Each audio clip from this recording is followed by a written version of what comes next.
네. 자, 현재는 그 정전협정이죠. 휴전협정. 전쟁이 일시적으로 중지된 상태죠. 그래서 아직까지 이 전쟁이 완전히 끝나지 않았다. 그래서 이것들은 이제 휴전협정, 정전협정은 군사 당국자들의 협정입니다. 보통 전쟁은 이런 휴전을 거쳐서 종전 체계로 가죠. 종전을 해서 종식되는데, 그래서 한국 전쟁을 종식시키기 위한 절차가 필요합니다. 이게 이제 종전 협정하고 이거를 보통 평화 협정이다. 그러니까 종전 협정이라는 거는 보통 명사고 평화 협정은 고유 명사다. 그래서 정전 협정에 그 제 60조에 전쟁 종식에 관한 표현이 들어 있습니다. 한번 읽어보겠습니다. 한국 문제의 평화적 해결을 보장하기 위하여 쌍방 군사사령관은 쌍방의 관계에 각국 정부에게 정전협정의 효력을 발생한 후 3개월 내에 각기 대표를 파견하여 쌍방의 높은 정치회의를 소집하여 한국으로부터 모든 외국 군대의 철거 및 한국 문제의 평화적 해결 등의 문제를 협의할 것을 권유한다. 이 말은 정전협정이 군사사령관 간의 협정이기 때문에 이제 국가 간의 협정, 그렇죠. 국가 간의 협정, 정치회의라고 그랬죠. 국가 간의 협정을 통해서 전쟁을 종식시키는 종전협정, 평화협정을 체결해야 된다. 그게 이제 3개월 내라 그랬죠. 그래서 원래 제도됐으면 정전협정 이후에 3개월 내에 전쟁을 종식시키는 협정이 있어야 되는데 실제로 그러지 못했죠. 그래서 여기서 한국 문제의 평화적 해결이라면 그죠? 전쟁을 종식시키고 전쟁이 끝나면 외국군이 철수해야 되겠죠. 그래서 이거는 이제 군대 사령관이 전쟁을 최종적인 결정할 수 없겠죠. 국가를 대표하는 국가와 국가 간의 협정이 될 것이다. 그런데 지금 미소 냉전이 됐기 때문에 미국이나 소련 어느 누구도 이 전쟁 상태를 끝내는 것, 특히 미국이 전쟁 상태를 끝내는 걸 원하지 않았습니다. 왜냐하면 미국은 한반도에 군대를 계속 주둔하고 싶었죠. 한반도는 소련과 중국의 코앞이니까 중국과 소련의 코앞에 미군을 주둔시키기 위해서는 전쟁 명분이 필요했다는 겁니다. 반대로 이제 소련이나 중국이나 북은 한반도에 있는 미군을 철수시키기 위해서 전쟁을 종식시키고자 했다. 그래서 첫 번째 흐름이 1954년 제네바 회의에서 북한과 중국이 전쟁을 종식시키기 위한 평화협정에 관한 요구를 미국과 남한에 했습니다. 이러한 이제 그 중국의 그 요구에 대해서 미국은 전쟁을 종식시키는 문제보다는 포로 송환이라든지 정전협정의 준수 등의 이런 의제로 받아치면서 전쟁 자체를 끝장내는 종식시키는 이거에 대해서는 실질적으로 논의를 거부했다는 겁니다. 그래서 지금도 미국도 같은 입장이에요. 전쟁 자체를 끝내기보다는 현재의 정전 체제를 효과적으로 유지하는 것.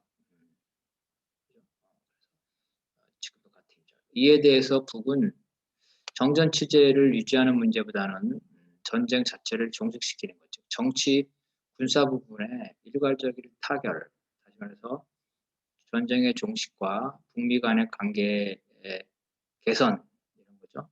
이런 것들을 먼저 한 후 그 이후에 포로 송환이라든지 인도적 문제를 다룰 수 있다는 원칙을 고수하고 있습니다. 이게 바로 이제 미국과 북의 입장이 다른 겁니다.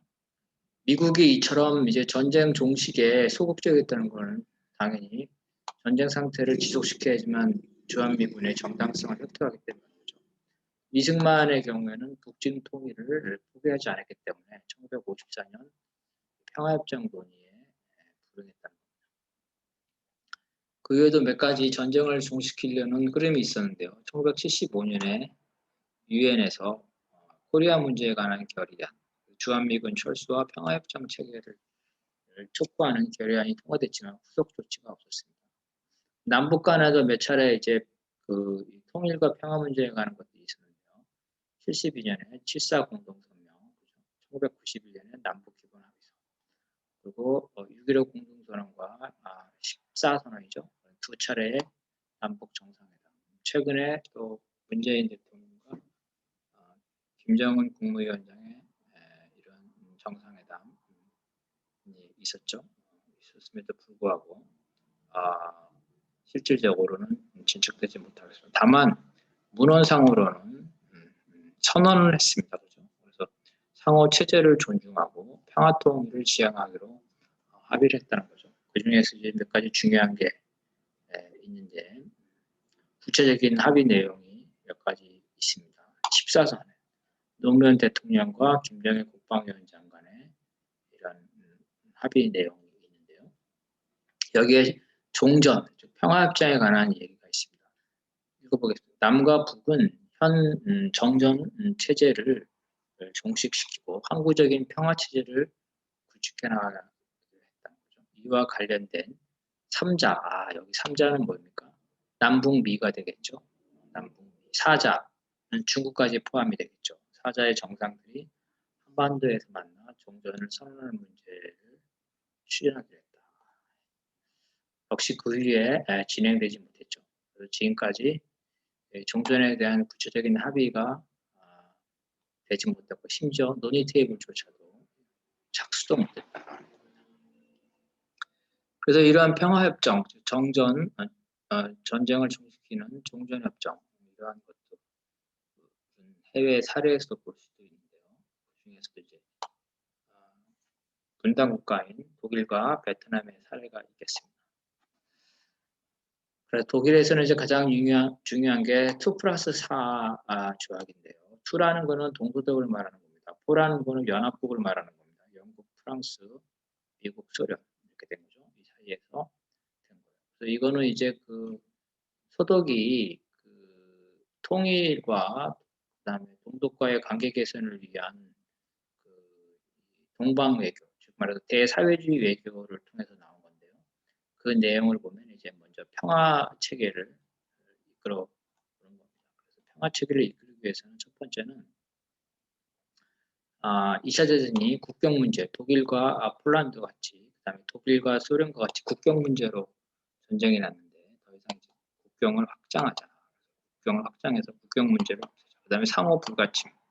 상호 불가침은 독일과 소련이 전쟁을 했는데 상호 불가침. 그리고 독일이 폴란드나 주변국을 점령을 했는데 이거에 대한 상호 불가침.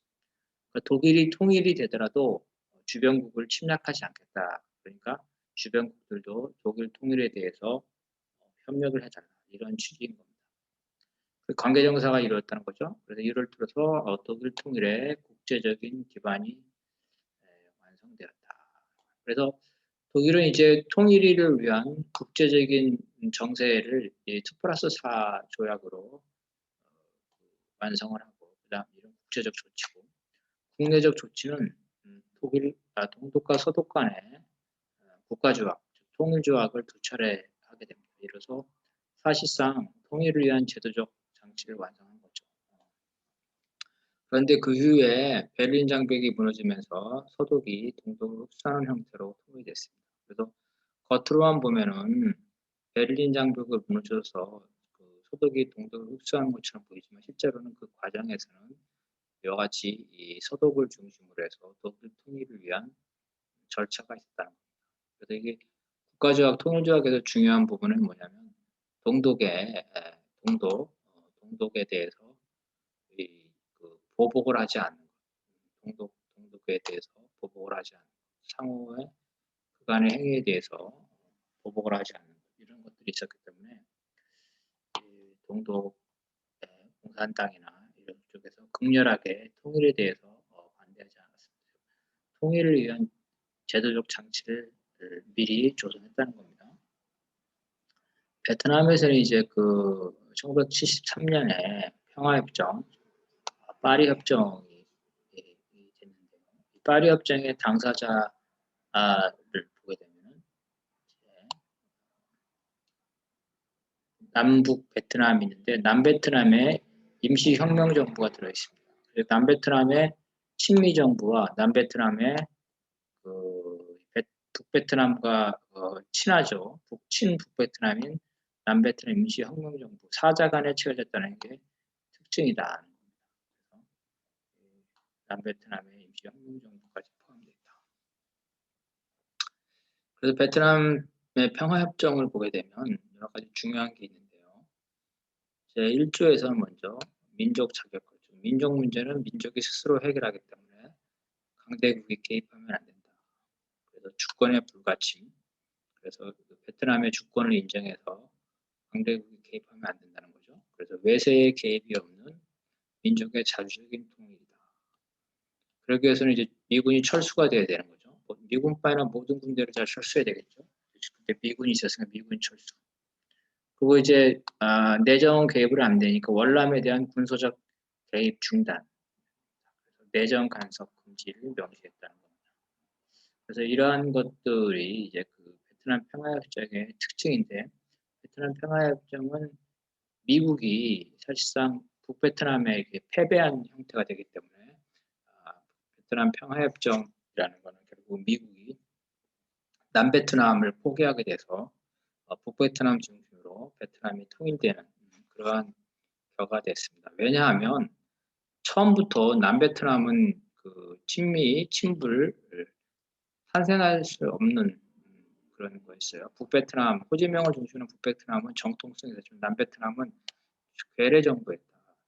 프랑스와 미국이 만든 괴뢰 정부. 원래 호지명 중심으로 원래부터 베트남이 통일되어 있다는 거죠. 그런데 프랑스와 미국이 거기에 대해서 저항을 했던 거죠. 이러한 파리 협정을 통해서 이런 남측의 괴뢰 정부, 친서방 정부가 자연스럽게 소멸되면서 통일이 됩니다. 그래서 우리하고는 좀 다르다. 우리하고는 좀 다르다는 거죠. 그래서 베트남의 통일 방식을 우리에게 그대로 적용하기는 좀 곤란하다. 이러한 평화협정을 남측에서도 이제 제안한 경우가 있는데요. 김대중 대통령이 이 평화협정을 대통령이 되기 전에 제안했습니다. 야당 시절에 1971년에 미국 방문 중에 3단계 통일론인데 평화공존, 평화교육, 평화통일 이런 3단계 통일론을 제시를 하게 되고 이것들이 이제 같은 해 대통령 선거에 공약으로 채택이 됩니다. 그래서 첫 번째 평화공존 단계에서는 평화공존 단계에서는 동서독과 똑같죠. 동서독과 똑같은 소위 말하면 4+2가 똑같습니다. 미, 중, 소일 4개국의 협정, 부전전쟁. 더 이상 전쟁을 하지 말자는 거죠. 한반도에서. 한반도를 평화지대로 만들자. 그 다음에 남북 간의 평화협정. 그죠? 이걸 합치게 되니까 6개국이죠. 그래서 4+2. 독일과 똑같게 되죠. 그죠? 이거를 1971년에 김대중 대통령이 제안했다는 거니까 되게 국제적인 안목이 되게 높았다. 그러면 과연 이제 현재 정전협정이 그 평화협정으로 전환되려면 구체적으로 어떤 문제가 있는지 좀 살펴보겠습니다. 정전협정은 군대 사령관 간의 협정이라 했죠. 그래서 미군 측 유엔군이죠. 유엔군 국제연합국 총사령관은 미 육군 대장이 있고 그다음에 이제 이게 유엔군이고 거기에 반대에 이제 조선 북과 그 중국이 있겠죠. 조선에서 군 최고사령관은 김일성 되겠죠. 그다음에 중국의 최고사령관은 중국 인민지원군 사령관인 팽덕회. 3자가 됐다는 거예요. 당시에 이승만 대통령은 북중 통일을 주장했죠. 그래서 이 종전에 반대했기 때문에 남한은 서명에 빠졌다. 그 당시에 군사 주권은 미국이 가지고 있었기 때문에 이승만 남한이 서명에 빠졌다 하더라도 이러한 정전협정은 남한에게 효력이 적용됐다. 그래서 이런 면에서 볼 때 이제 첫 번째 쟁점은 그 정전협정의 당사자와 종전협정의 당사자를 비교를 해요. 즉 종전협정, 평화협정의 당사자의 첫 번째는 중국이 포함될 수 있는가. 왜냐하면 정전협정의 당사자가 중국이니까 정전협정의 당사자인 중국이 종전협정, 평화협정에 포함될 수가 있는가. 논의가 될 수 있다는 거죠. 그런데 중국은 지금 현재 북에서 완전히 철수했다. 실질적인 전쟁의 당사자를 상실했죠. 그래서 전쟁하고 아무 상관없는 사람이 됐어. 상관없는 나라가 됐어. 따라서 정전협정의 당사자가 될 이유가 없다는 거죠. 근데 중국 입장에서는 한반도에 영향력을 행사하고 싶어서 평화협정, 정전협정의 당사자가 되고 싶어하죠. 또 하나는 그 정전협정의 당사자가 아닌 남한, 남측이 정전협정의 당사자가 될 수 있는지 검토할 필요가 있다. 남한은 1950년 코리아 전쟁의 실질적인 당사자였죠. 제일 많이 사람이 죽었죠. 지금도 북과 대치하고 있는 전쟁의 당사자죠. 그래서 정전협정의 당사자는 아니었지만 정전협정은 당연히 당사자가 된다. 과거에 이제 그 북에서는 정전협정의 당사자 아닌 남한을 배제하고 북미 평화협정을 주장한 적도 있었어요. 그렇지만 최근에는 현실을 받아들여서 남한이 포함된 평화협정에 대해서 가능성을 열어놓습니다. 즉 남한을 배제한 평화협정이라는 것은 불가능하겠죠. 그럼 이 평화협정의 내용은 무엇이냐? 그 평화협정의 내용은 크게 보면 이제 한반도 평화라는 건데 한반도 평화의 주요 과제는 뭐냐? 가장 급박한 건 북미 간의 핵 문제에 대한 공방, 북미 간의 핵 문제를 어떤 방식으로 해결해야 되죠. 그러니까 북의 핵무기를 폐기하든 아니면 북의 핵무기를 인정을 해서 핵무장 국가로 인정하든 어쨌든 간에 그러한 갈등을 해소를 해야 돼요. 평화협정이 돼야 되고 그다음에 이제 당연히 전쟁이 끝났으니까 전쟁하러 온 외국인이 철수해야 되겠죠. 그다음에 남북 간에 다시 전쟁을 하지 말자. 불가침. 또 미국이 그 전쟁의 당사자이고 지금도 그 북에 군사적으로 압박하고 있기 때문에 북미 불가침. 그리고 이제 외교적으로는 북미 수교. 그리고 일본도 그 코리아 전쟁 때 미국의 병참 기지 역할을 했죠. 그래서 이제 북일 수교가 필요하다. 그래서 평화협정에는 바로 이제 전쟁 종식 선언을 포함해서 이렇게 남북 상호 체제 인정, 이와 같은 불가침, 내정 불가능성, 그리고 남북 간에 분쟁이 있더라도 더 이상 무력 사용을 하지 말자. 그리고 상대방은 무력으로 군사력으로 위협하지 말자는 거죠. 그리고 남북 간에 이제 불가침, 경계선을 확장하자는 거죠. DMZ라든지 비무장제라든지 서해안이라든지 이런 것들을 확장을 한다. 그러죠. 전쟁이 끝났으니까 유엔군 사령부를 해체해야 되겠죠. 그리고 이제 그 DMZ와 같은 이런 곳을 공동으로 관리를 해야 되죠. 평화적으로. 그리고 기존에 군사 전쟁을 대비해서 군비를 증강했는데 이러한 군비를 축소하고 또 전쟁 예상하지 못한 군사 충돌을 막기 위해서 군비 통제를 해야 된다. 핵무기뿐만 아니라 그 생화학 무기에 관한 이러한 부분에 대해서 그 합의를 해야 되는데 첫째는 생화학 무기는 이제 그 국제적으로 금지되어 있는데 북핵 문제에 대해서는 어떻게 할 것이냐 이건 이제 여러 문제죠. 북핵 문제. 그 다음에 재래식 무기를 상당히 감축을 했죠. 전 세계에서 재래식 무기와 병력이 제일 많이 집중되어 있습니다. 한반도에. 감축을 했다. 그리고 이제 그 남북이 더 이상 미국이나 소련, 중국, 러시아의 군사 동맹에 가담하지 않아야 된다. 즉 중립국이 돼야 된다는 거죠. 그리고 이제 종전에 따른 처리, 포로 문제라든지 전사자 문제라든지 이산가족 문제라든지 이런 것들이 포함될 것이다. 제일 중요한 거는 평화협정에 통일 문제는 그 남북이 스스로 해결해야 된다. 즉 외세가 개입하면 안 된다는 거죠. 이게 제일 중요한 문제다. 그걸 평화협정은 최소한 3자 남북미가 될 텐데 여기에 무리하게 중국이나 러시아를 협정의 당사자로 포함시킬 필요 없다. 또 국제 보증, 남북이 협정을 준수하지 않으면 미국이나 중국이나 러시아가 한반도 문제에 개입하는 것, 국제 보증 형태를 밟아서는 안 된다. 왜냐하면 그렇게 되면 이런 국제 보증 문제로 중국, 미국, 러시아가 다시 또 한반도에서 군사 충돌을 할 수 있다는 거죠. 그래서 남북이 평화협정의 조건을 이행하지 않아서 분쟁이 생기더라도 이건 남북이 알아서 해야지. 외세가 한반도에 개입해서는 안 된다. 그럴 경우에는 다시 또 국제전쟁에 참화를 겪는다.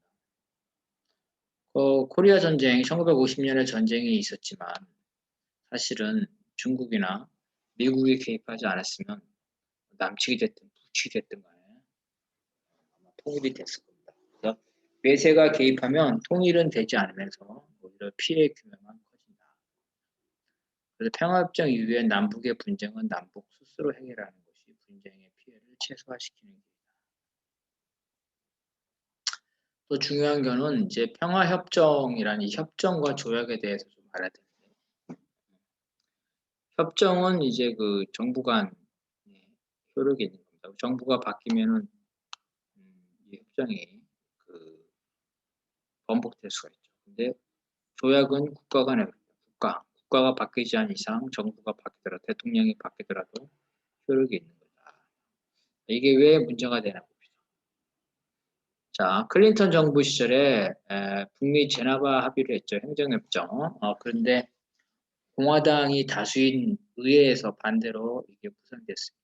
또 클린턴 정부는 2000년에 조미 커뮤니케라는 것을 합의를 했는데 이것도 역시 정권이 바뀌면서 공화당의 부시 대통령이 이거를 부정했다. 이와 같이 정부가 바뀌면 기존 정부의 합의를 번복할 수가 있다. 최근에도 트럼프 정부가 오바마 정부의 쿠바와의 관계 정상화, 이란과의 핵 합의를 번복했죠. 그리고 베네수엘라와도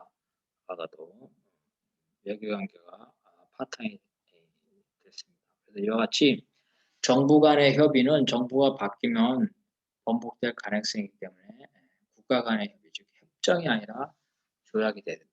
미국 헌법에 보면은 과정이 나는데 조약은 그 상원의 3분의 2 이상의 동의를 해야 3분의 2 이상의 동의가 되게 힘들겠죠. 거의 반대가 없어야 된다는 거예요. 조약이 되기는 좀 어렵지만 어쨌든 간에 조약이 돼야 된다. 그래야지만 국가적인 효력이 있다는 거죠. 다만 조약에도 문제가 있다. 이 상원의 3분의 2 동의만 없기 때문에 하원의 동의는 강제적이 아니에요. 강제적이 아니다.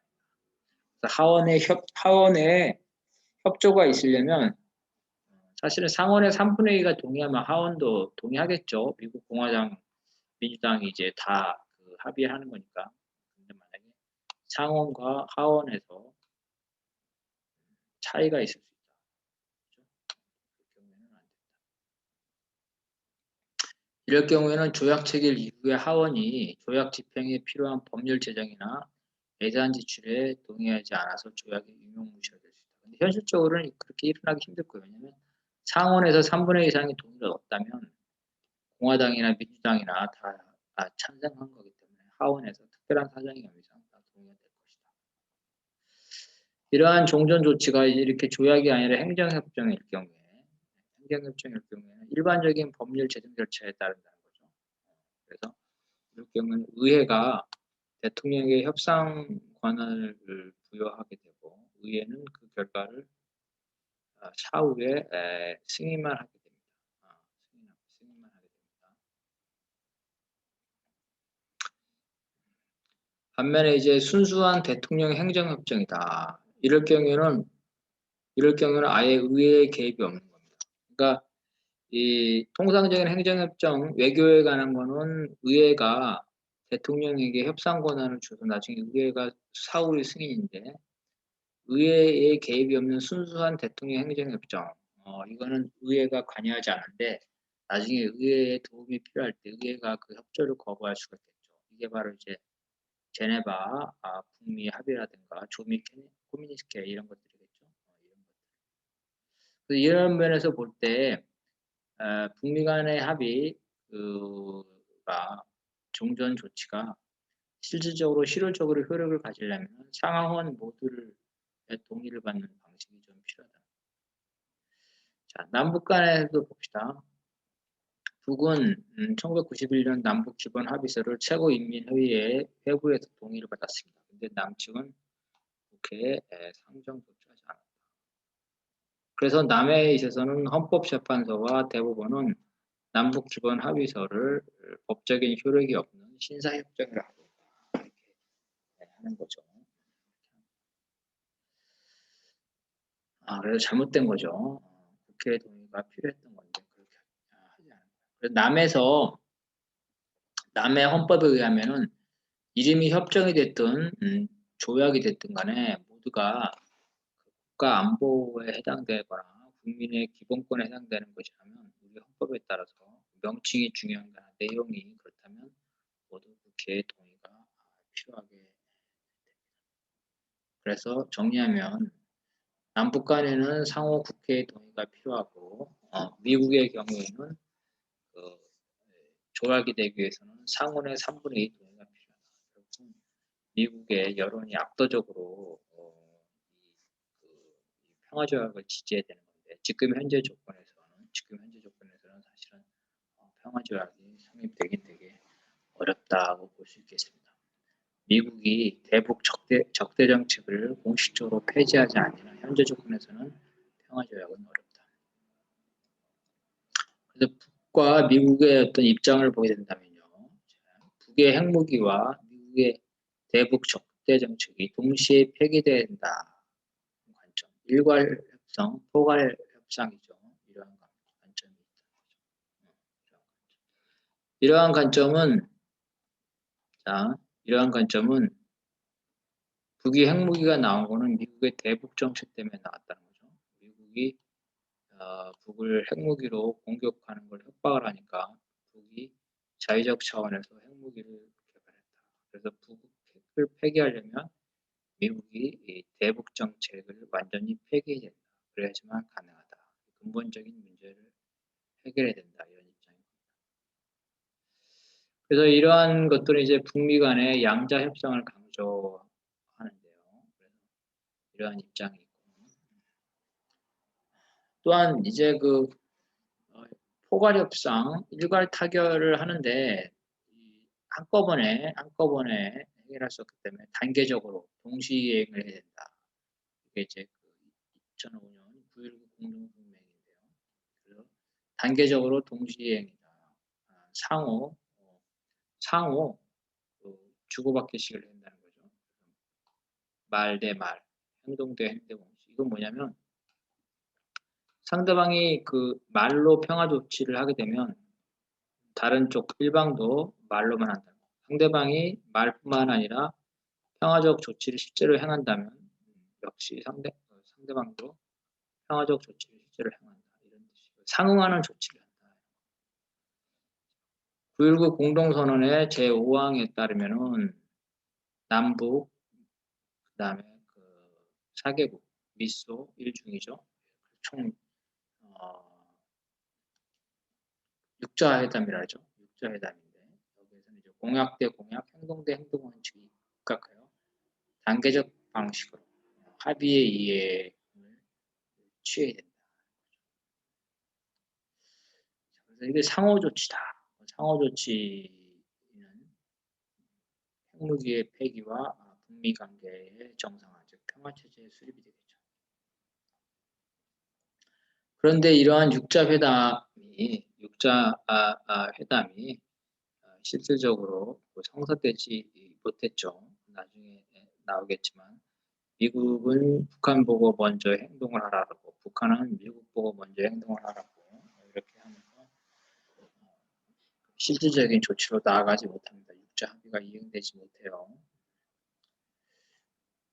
그래서 그 이후에 6자 회담이 무기로 끝난 이후에는 오바마 대통령이 8년 동안 북과의 대화를 거부하고 제재와 압박을 통해서 북이 붕괴되기를 기다리는 전략적 인내 정책을 취했다. 그런데 그 사이에 미국이 협상하지 않은 사이에 북은 원자폭탄, 수소폭탄까지 만들어서 실전에 배치했고 이를 소형화해서 미국의 본토까지 날릴 수 있는 대륙간 탄도미사일도 지금 과시하게 됐죠. 미국 본토까지도 핵무기를 타격할 수 있는 상태가 됐다. 그래서 미국은 이제 북의 핵무기 공격에 노출되기 때문에 이 문제를 해결해야 되겠죠. 트럼프 대통령이 처음에는 북에 대해서 압박을 했지만 결국은 북과 직접적인 협상이 됩니다. 이건 되게 중요하다. 과거에 미국은 북과 직접적으로 협상하지 않고 다자간 협상을 했고, 그 다음에 근본적인 타결이 아니라 사안별 협상을 했다. 이러한 입장을 버리고 북미 간의 직접 협상하고 현안을 일괄적으로 타결하는 양자 정상이 만나는 포괄 협상, 그랜드 바깅에 나왔다. 그런데 3차례 북미 간의 정상회담이 있었죠. 그런데 이제 그 하노이 정상회담 마지막에서 미국이 합의문에 실무진이 합의를 해놓고 미국 트럼프가 그거를 거부하고 협상을 깼습니다. 그리고 미국은 이제 그 이후에 북과 거래하는 제3국에 대해서 제재를 하는 세컨더리 제재, 그리고 이제 원유와 식량에 관해서도 제재를 하는 이러한 최대 압박 정책을 하고 있고, 북도 이에 대응해서 미사일의 사거리를 늘리고, 그다음에 이제 핵무기를 고도하는 다탄두, 그러니까 이제 핵미사일 그 한 발에 핵폭탄을 여러 개 실는 이러한 기술을 했습니다. 대륙과 탄도를 더 고도했다. 더 나아가서 이제 그 잠수함 발사 탄도미사일 실전에 배치했다. 잠수함 발사 탄도미사일은 뭐냐면은 잠수함 물속에 숨어 있으니까 발각이 안 되죠. 그래서 선제 공격을 하더라도 잠수함은 살아남습니다. 그래서 미국의 선제 공격이 성공하더라도 그 후에 미국을 보복할 수가 있습니다. 그래서 이 전쟁 억지를 갖게 되는 거죠. 잠수함은 미국에 접근하지 않더라도 미국과 가까운 수천 킬로 바깥에서 미사일을 발사할 수 있다는 겁니다. 장거리가 필요 없어요. 중거리 미사일 정도만 됩니다. 보통. 그래서 태평양에 숨어 있다가, 주로 북태평양에 숨어 있다가 미국에게 보복할 수 있는 그러한 능력을 가지게 됐다. 일단은 여기까지 하겠습니다.